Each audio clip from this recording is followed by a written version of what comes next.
नमस्कार, मैं doctor Meenakshi Mehta, IVF consultant, Nova IVF centre Hisar में। मैं आपको बताऊंगी कि आईवीएफ क्या होता है। जब भी हम आईवीएफ शुरू करते हैं, पहले तो हम समझते हैं किन दंपतियों को आईवीएफ की ज़रूरत होती है या इनफर्टिलिटी का क्या मतलब होता है, बांझपन किसको कहते हैं। अगर किसी कपल को 1 साल तक, शादी के 1 साल तक संबंध रखने के बाद भी अगर बच्चा नहीं होता है तो हम उसको एक इनफर्टिलिटी कपल मानते हैं। और अगर आपकी उम्र 35 साल से ऊपर है तो 6 महीने के बाद अगर बच्चा नहीं होता है तो वो हमारा इनफर्टिलिटी कपल कहा जाता है। अब इनफर्टिलिटी कपल में बहुत सारी वजह होती हैं जिस वजह से उसको आईवीएफ पर लेकर जाया जाता है। कुछ कारण पुरुषों के होते हैं, कुछ महिलाओं के होते हैं और कुछ कंबाइंड रहते हैं। पुरुषों के कारण अगर पुरुष के शुक्राणु की मात्रा कम है या उसके शुक्राणु नहीं है, जिसको हम अजूस्पर्मिया बोलते हैं, ऐसे मेल्स को हम आईवीएफ पे लेकर जाते हैं। वहाँ पर हम टेसा से उनका आईवीएफ करते हैं। महिलाओं में अगर आपके ट्यूब्स बंद हैं या आपको सीवियर पीसीओडी है कि बहुत सारी अंडे बनने की दवाइयाँ आपने खाई फिर भी आपका अंडा नहीं बन रहा है, या आपके अंडे टाइम से पहले ख़त्म हो गए हैं, जिसको हम प्रीमेच्योर ओवेरियन फेलियर बोलते हैं, इन कपल्स को हम आईवीएफ पर लेकर जाते हैं। आईवीएफ में करते क्या है, कपल आता है, उसको महीने के दूसरे तीसरे दिन बुलाया जाता है। दूसरे तीसरे दिन हम उसका ओवेरियन रिजर्व देखते हैं। बेसिकली क्या होता है, उसका अल्ट्रासाउंड करते हैं और देखते हैं दोनों तरफ कितने अंडे हैं, जो हमारा एंट्रल फॉलिकल काउंट होता है। उसके अकॉर्डिंगली और मरीज का कितना वजन है, उसका काउंट कितना है, इन सबको मद्देनजर रखकर हम उसकी आईवीएफ की डोज डिसाइड करते हैं। फिर मरीज को 5 दिन हम आईवीएफ के इंजेक्शंस देते हैं। 5 दिन के बाद मरीज का रिस्पांस देखा जाता है कि कैसा रिस्पांस है। अगर मरीज का अच्छा रिस्पांस है तो हम उसको आगे लेकर जाते हैं। फिर एक और इंजेक्शन ऐड होता है और 3 दिन के बाद उसका रिस्पांस देखा जाता है और इंजेक्शन लेने के 8 या 9वें दिन के बाद उसको फाइनल इंजेक्शन, जिसको हम ट्रिगर बोलते हैं, वो दिया जाता है।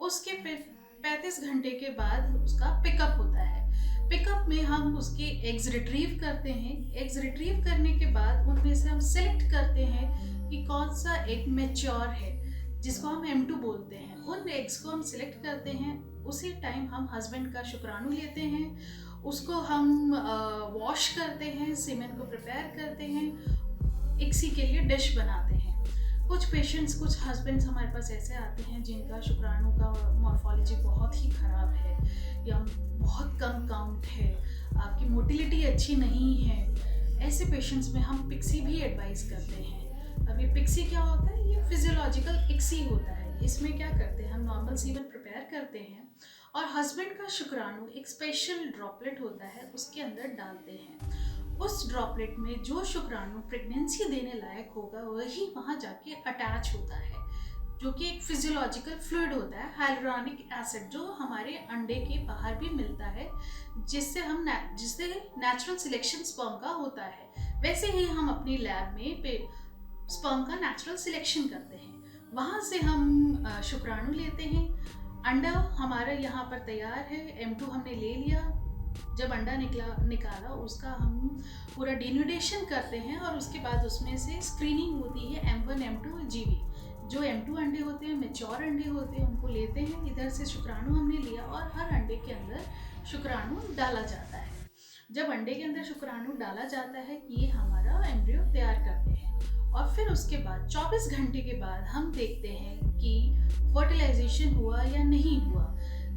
24 घंटे के बाद जो एक न्यूक्लियस है वो 2 हो जाना चाहिए, जिसको हम 2pn बोलते हैं। उससे हमें पता चलता है कि हाँ, ये आपका जो हमने एम्ब्रियो बनाया है ये हेल्दी है और इसका डिवीजन हो गया है। फिर उसको एक स्पेशल इंक्यूबेटर में रखा जाता है और फिर डे 3 पर चेक किया जाता है कि 8 सेल आया या नहीं आया। तीसरे दिन पे वो 8 सेल जैसा बन जाना चाहिए।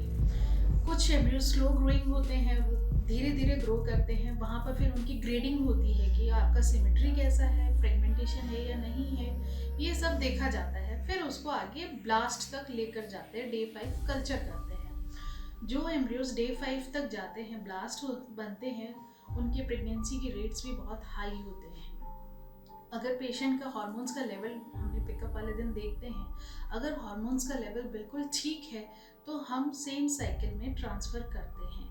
लेकिन अगर हार्मोन्स का लेवल ठीक नहीं है तो हम उन एम्ब्रियोज को फ्रीज करते हैं, और जब पेशेंट को पीरियड आता है उसके बाद वापस से पेशेंट का गर्भाशय को तैयार करते हैं और फिर वो एम्ब्रियोज को ट्रांसफ़र किया जाता है।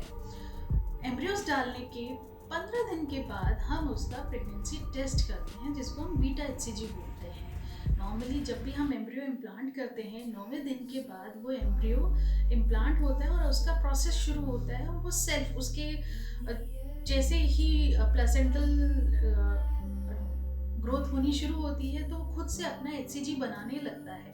वही चीज़ हम पेशाब की जांच में या ब्लड टेस्ट में बीटा HCG चेक करते हैं। अगर एक हेल्दी एम्ब्रियो इम्प्लांट हुआ है तो उसका बीटा HCG 50 से ऊपर आता है। बीटा HCG की वैल्यू से हमें पता भी चलता है कि हेल्दी इम्प्लांटेशन है, आपका सिंगल है या डबल है, ट्विंस हैं, इसका भी हमें अंदाज़ा आता है।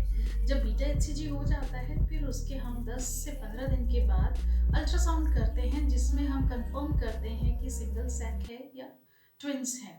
उसके अकॉर्डिंगली हम अपनी IVF की जो टैबलेट्स मरीज़ को दी हुई हैं वो मॉडिफाई करते हैं।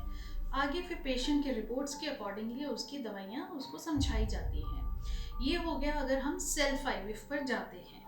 अगर हम डोनर IVF की बात करें, कुछ ऐसी महिलाएं होती हैं किसी कारणवश उनके अंडे टाइम छोटी उम्र में ख़त्म हो गए हैं, या आपको कोई ऐसी सर्जरी करानी पड़ी है ओवेरियन टॉर्जन की, या आपका कोई सिस्ट बना है या डर्मोइड सिस्ट बना है, आपके अंडे टाइम से पहले निकाले गए हैं और आपका रिजर्व ख़त्म हो गया है, या बहुत बार आपने 10 से 12 बार अंडे बनने की दवाई ली है और अभी आपका रिजर्व कम हो गया है, या कुछ जेनेटिक कंपोनेंट होता है जिनमें आपका रिजर्व कम हो जाता है।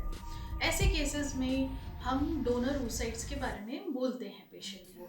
कुछ बड़ी उम्र की महिलाएं आती हैं 40 से ऊपर, जिनके साथ कुछ पर्सनल मिस हैपनिंग हुई है, उनका बच्चा का एक्सीडेंट में ख़त्म हो गया है या किसी भी वजह से वो वापस से प्लानिंग कर रहे हैं। ऐसे केसेस में भी 40+ में हमें डोनर oocytes के साथ जाना पड़ता है। डोनर oocytes में क्या रहता है, कपल आता है, उसका सेकेंड थर्ड डे हम देखते हैं कोई सिस्ट नहीं है। एक साइकिल पहले हम पूरा अच्छे से उसका झिल्ली बनाकर देखते हैं, यूट्रस देखते हैं अच्छे से तैयार हुआ है। उसके बाद हम उसको नेक्स्ट साइकिल में IVF के लिए लेकर जाते हैं। अगर मान लो उसका गर्भाशय अच्छे से तैयार नहीं हुआ है, उसकी झिल्ली अच्छे से तैयार नहीं हुई है, तो पहले उसको तैयार किया जाता है।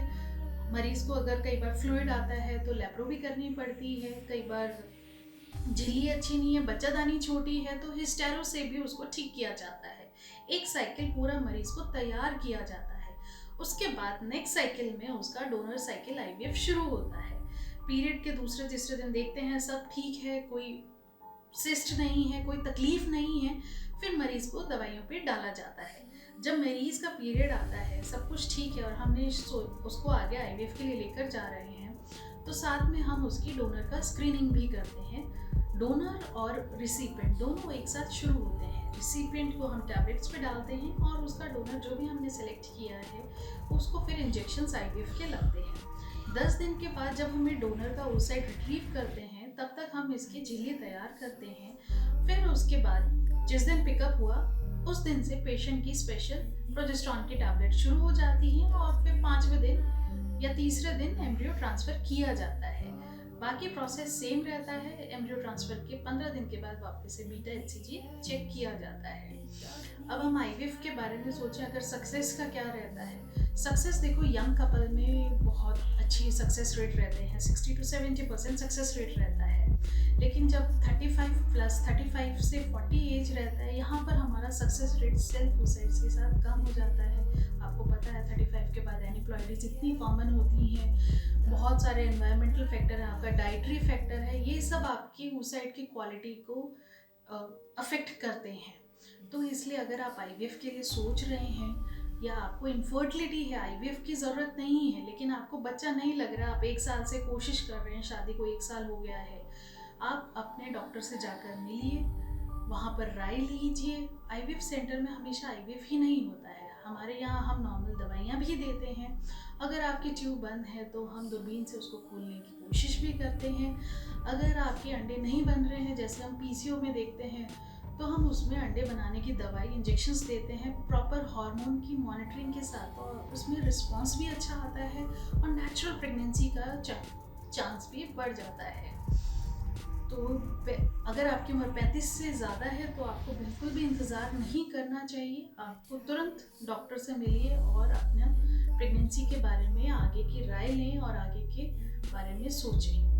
धन्यवाद। अभी आपने सुना डॉक्टर मीनाक्षी को, जो कि एक आईवीएफ स्पेशलिस्ट हैं और नोवा हिसार में अपनी सेवाएं दे रहे हैं। अगर आप भी संतान सुख से वंचित हैं और आप इनसे मिलना चाहते हैं तो आप नोवा आईवीएफ सेंटर हिसार में आके डॉक्टर मीनाक्षी से मिल सकते हैं। और मुझे आशा है कि डॉक्टर मीनाक्षी के द्वारा जो भी जानकारी आपको दी गई है वो बहुत अच्छी है और जीवन में आपके काम आने के लायक है। इसी के साथ हमारी इस वीडियो को ज़्यादा से ज़्यादा शेयर करें ताकि उन सभी संतान सुख से जो वंचित हैं उन सबको इसका फ़ायदा मिल सके, और ज़्यादा से ज़्यादा लाइक करें। और जो सब्सक्राइबर जिन्होंने हमारा चैनल सब्सक्राइब नहीं किया है तो हमारे चैनल को सब्सक्राइब भी करें और बेल आइकन को दबाना ना भूलें, क्योंकि हमारी नई अपडेट्स, हमारी नई वीडियोस जो रिलीज़ होती हैं वो उनको सबसे पहले मिल सके। तो इसी आशा के साथ कि आप हमारी सेवाओं से संतुष्ट हैं, मैं Vinod Kumar free hospital TV की पूरी टीम की तरफ से आपसे विदा चाहता हूँ। नमस्कार।